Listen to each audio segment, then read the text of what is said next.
Like a credible weather person or a shitty psychic, let's make some predictions. And unlike that fraudulent business that call themselves psychics, we're actually going to do this on the basis that we understand that not everything that I predict is going to come true. Not everything that you predict is going to come true. This is vibes mixed with emotion, mixed with feeling, mixed with educated guesswork. And look, this is partly selfish for me as well. I got some horrific things wrong last year, including, but not limited to, the runner-up not in my top 8, Adelaide in my top 4, amongst some other things that included the Brownlow medalist being on the right team but the wrong player, and the Coleman medalist saying that he had no chance of winning it. So, after analysing and assessing everything that's required, here are my predictions for 2025. Let's get into it. And we'll do some individualistic awards first. So let's go to the Brownlow medalist straight off the bat.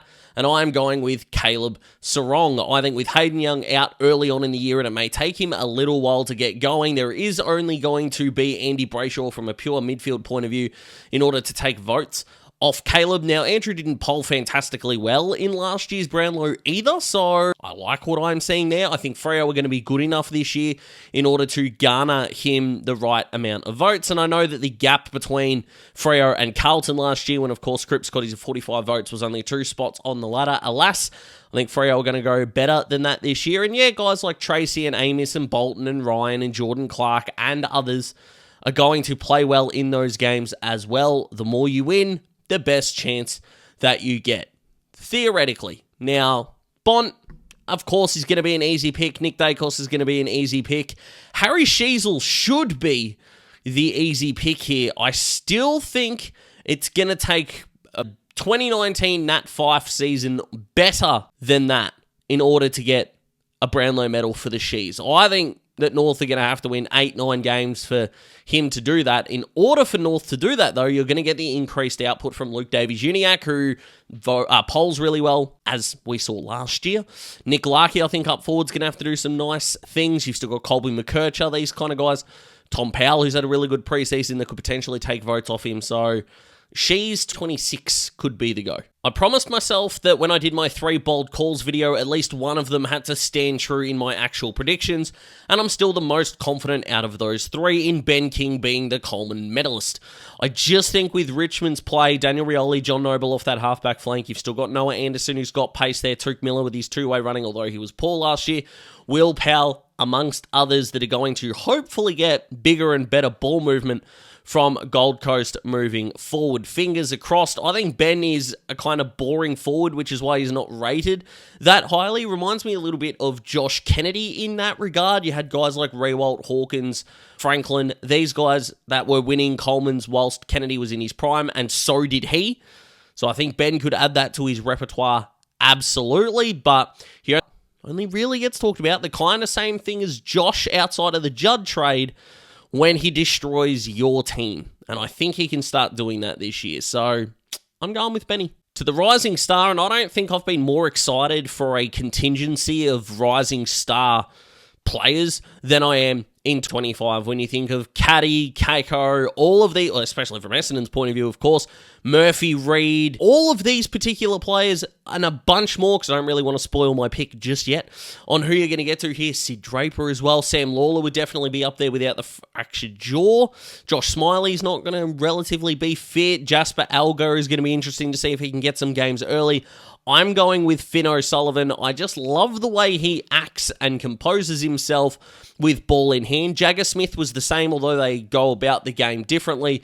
Is you feel a sense of calm when the ball is in their hand, and the enthusiasm that he shows. Yes, I know, it's one match sim and one practice game, but you've got to make a pick from somewhere, guys, and he is going to be it for me. I'll tell you what it reminds me of, and I know this is going to be a strange correlation here, but when Jimmy Pattinson was getting the ball for Australia, and I remember a particular series against New Zealand and against India early on in his career, so that might have been around the 2014-15, 2015-16 summers, around that time, where even if he was bowling not that great, and the ball was let go through to the keeper, the first thing he would do is smile, and I don't know why Finn gives me that vibe, but he really does, that every disposal that he has, everything that he does brings an internal joy that I can feel through my TV screen. Now, is that pox? Maybe. But I'm going with it, and I really like it. And Jimmy Pattinson, didn't he deserve a fully fledged career? The man who attacked the stickers, I would not want to face him. No, thank you. Whilst I know Recruit of the Year is going to be a really interesting award to sort of give out here, I think Daniel Rioli is one that slips under the radar a bit. In terms of underrated recruit here, and what I mean by that is I think this guy is going to be the first guy after 3-4 weeks into the season where the media will go, geez, that was an underrated pickup. That's kind of what this is. And I'm going with Alex Neal-Bullen for the Crows. Last time they had an actual link-up, proper high half forward was Tom Lynch, and in that 2017 season, we know that the Crows got to the grand final. I'm not saying they're going to get to the grand final this year because they've got Alex Neal-Bullen, but having that piece of the puzzle while Josh Rochelle plays as the deepest forward, Ben Keys plays as a pseudo third kind of forward. What Lukey Pedler looks like in this side is going to be really interesting. We know what Rankin is going to be able to deliver effectively from the center circle to the goal line. Is going to be really interesting to see, but give it like 2 weeks and the mainstream footy media, because they are so reactionary, we all are going to turn around and go, why didn't we talk about this more? I don't know. You should have. Let's move on now to the All-Australian team. We're going to go line by line here. Now, as you guys know, I have so many gripes with the All-Australian selection squad, so in order for me to make some predictions, I have to kind of become an All-Australian selector, which is hypocritical in a way because I don't like the way the All-Australian team is picked, so this is really difficult. I've done it anyway. You're welcome, I suppose, is a way that you could look at this. But let's go to the full back line, and I'm going with Tommy Stewart, Sam Taylor, and Cal Wilkie. Yes, Wilkie has been an All-Australian before and was actually a part of the spine. In this case, he has gone to a back pocket. Just think St Kilda are just not going to be that good this year, so the ball's going to be down there a lot. No Josh Battle down there. He is probably that senior guy, especially with Dougal Howard getting injured in the off-season. What are we going to see with Nasiah Wanganeen-Miller's and Jack Sinclair's role is going to be interesting to see. He's just the stalwart down there, underrated defender. Love it. Do I need to explain why Sam Taylor and Tom Stewart are here? To be honest, you got Max Holmes, you got Bailey Smith. Does Tom Stewart need to go into the midfield? I don't think so. One of the premier defenders in the competition, as we know. And yes, I know Joe Danaher beat him in a couple of one-on-ones in that semi-final. But Sam Taylor is still, at worst, the third best key defender in the competition, which I strongly disagree with. He is 1 or 2. The half-back line, 2 players that changed clubs and one that really needs a friend. Dan Houston, Dan Rioli, and at centre-half-back, Jacob Wiedering. The irony of Jacob Wiedering being at centre-half-back instead of fullback, which, to be honest, it doesn't really make a difference in the modern game or the modern All-Australian selection piece, so I don't really think there's a big deal of having Taylor and Wiedering here as the key defenders, I should say, so think of that what you will, but Carlton don't have a centre-half-back or a second tall defender that gives you any amount of confidence at all, so I promise you I did not do that deliberately. I feel like the other 2 guys are going to be the more worthy talking points here. Houston, I know he's serving a suspension, but you don't need to play every game in order to be in the All-Australian team, as we know, and I think Dan Rioli is just going to light it up on half-back. I really do call it an interesting choice, a controversial choice, if you will. That's fine with me, but I just think he's going to be able to tear it up, have a potentially career best year, which, given that he's a best and fairest winner, would really be something and help unlock maybe a new dimension to that Gold Coast backline. To the centre line now, Zach Merritt, Hugh McCluggage. I do not like that Zach Merritt is on a wing, but if they can put Nick Dacos on a wing, they could probably find an outside midfielder to put on a wing. I think Hugh McCluggage, with the Ashcroft brothers coming in, he's not going to have as many CBAs, so the argument that he should be on a wing is going to be as strong as ever. The ruck line, Tristan Sherry, Nick Dacos, and Caleb Sarong. I've already explained about Caleb Sarong. Nick, again, probably self-explanatory there. And Tristan is healthy, number 1, young, ready to explode. I just think this is the year. Rowan Marshall, I still think, is going to be pretty unlucky not to get one by the end of his career, but his health at the moment still a little bit Tim English, could he go on some sort of redemption path? Potentially, but all back in the exposed form of last year and the ripping start to the preseason in 25 that Tristan has brought here. So that is the 2 midfield thirds effectively on the ground for my All-Australian team. Half forward line, Isaac Rankin, Ben King, and Chad Warner. Contract year for Chad, well, it's going to be a big decision year for Chad, I should say. So I just think he's going to get there. Again, no Errol means that he's going to be around the footy, just one depth piece to come out. Sure, they could bring in, Taylor Adams, for example, in order to replace Errol from that grand final team from last year, I should say. Sorry, Brisbane fans, don't attack me.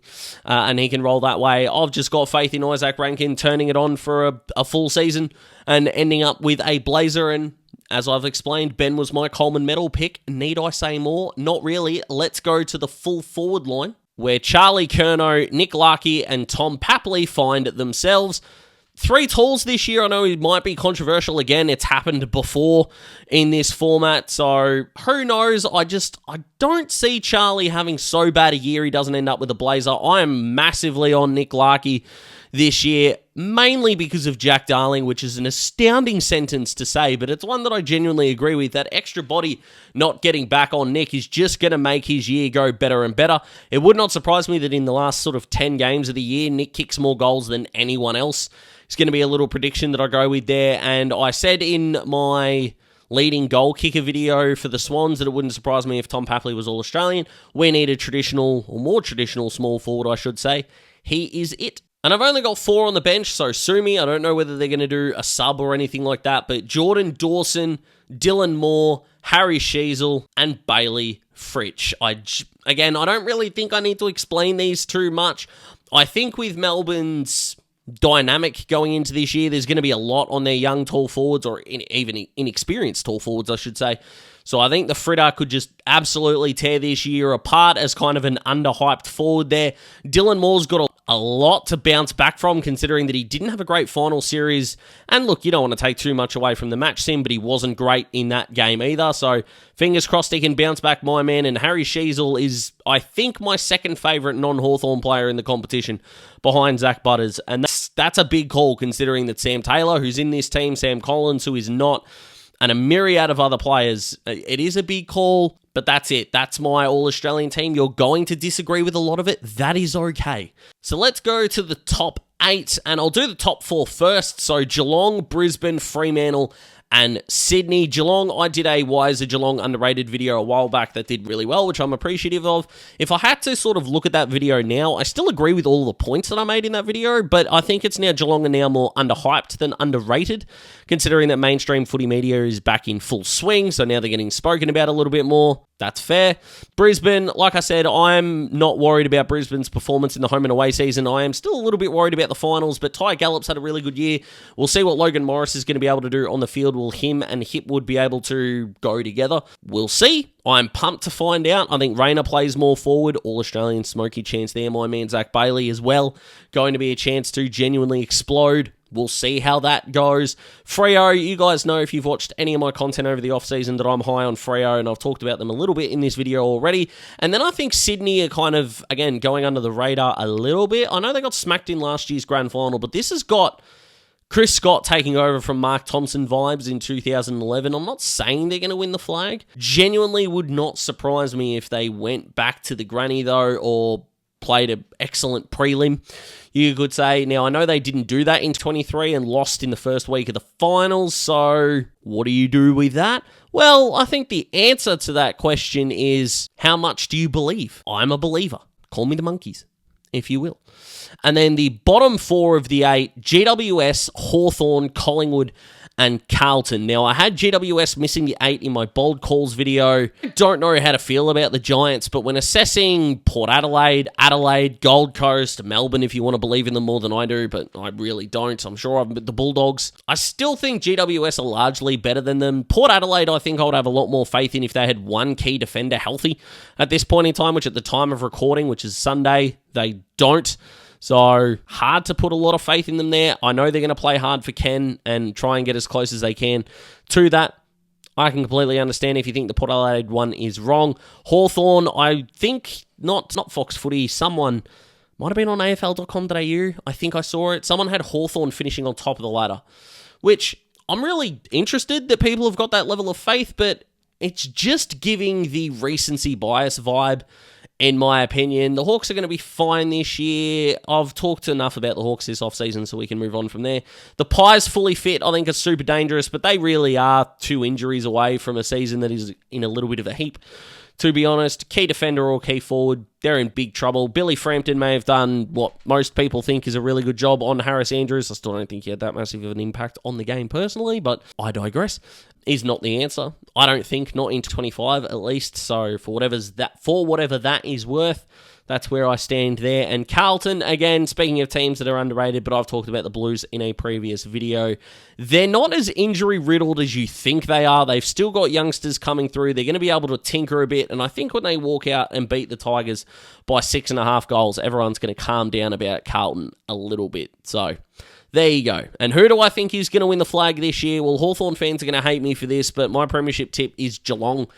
I don't understand this whole their midfield could let them down scenario, because their forward line and their back line is so good. They don't have to be a top 2 or 3 midfield in the competition. Max Holmes can still go to another level. Bailey Smith can still go to another level. They've got youngsters to roll in there. Tom Atkins, if they're losing the contested ball count, Danger's still going to roll through there. Jack Bowes, Tanner Bruin, who got some CBAs late and is super dangerous around the footy. Sean Manor up the ground, who's a goal sneak, as we know.